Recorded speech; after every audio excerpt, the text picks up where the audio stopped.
This week on Your City Now, federal aid is coming to address the economic impact of COVID-19.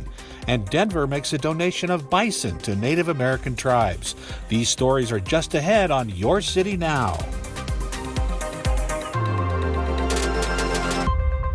Local governments like Denver's are facing historic financial impacts due to COVID, but help could be on the way. It's called the American Rescue Plan Act, and this $1.9 trillion bill provides funds for state and local governments to help compensate for lost tax revenues.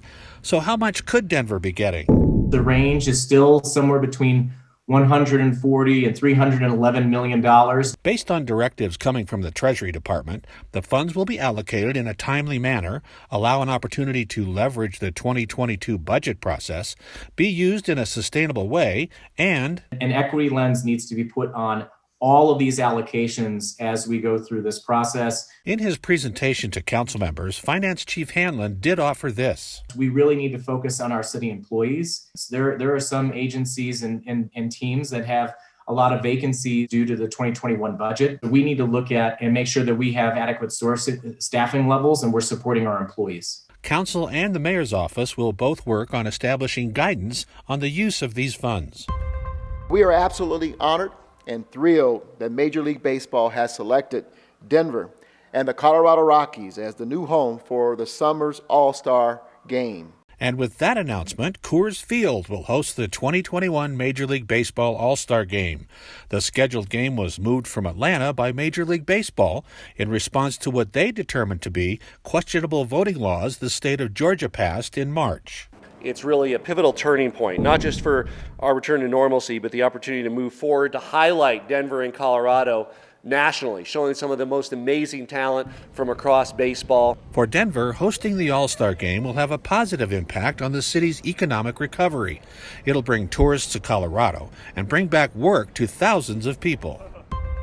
When the Museum of Nature and Science began thinking about creating a new exhibit, it started by asking a simple question. What else do you want to learn about with us? A robust community engagement process then followed, in which community members played a key role in choosing storylines and experiences that they would like to see in the museum. And that is the way forward for museums and the way that museums stay relevant and reflective and a place that their community will come to have fun and learn. The new exhibit, dubbed Future First, will consist of interwoven experiences with Choose Your Adventure, featuring interactive spaces where decisions made during activities directly affect the environment and storyline you're in. Guests will also see an updated and more interactive Gems and Minerals Hall. The exhibit will also use a space in the museum that hasn't been open to the public since the late 1970s. What you see around you is what we internally call the Big Bone Room, because for years it housed some of our very large bones from our paleontological collections. Before that, this used to be a diorama hall to explore the Ice Age if you go back about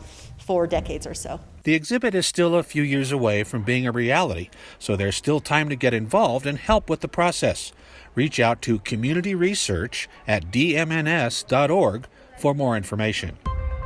Denver Parks and Recreation recently presented American bison to the Cheyenne Arapaho tribes located in Oklahoma and to the Tall Bull Memorial Council of Colorado.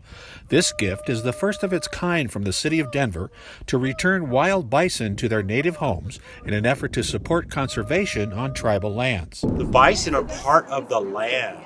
And so when we return bison to the tribes, that's honoring that land acknowledgement.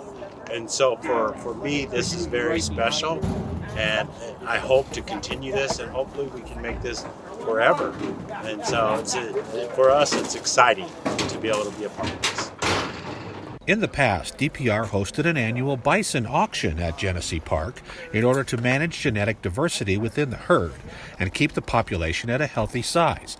DPR will no longer conduct the auction, but will work with tribal partners to select tribes across the country to receive a bison donation. It's a really special day, and I'm overwhelmed, I think, with just how important today is, that we can demonstrate cities can do this. We can take steps to ensuring that our Native communities aren't erased in our lifetime or our kids' lifetimes. You can catch new episodes of Your City Now every Friday. Thanks for watching, Denver.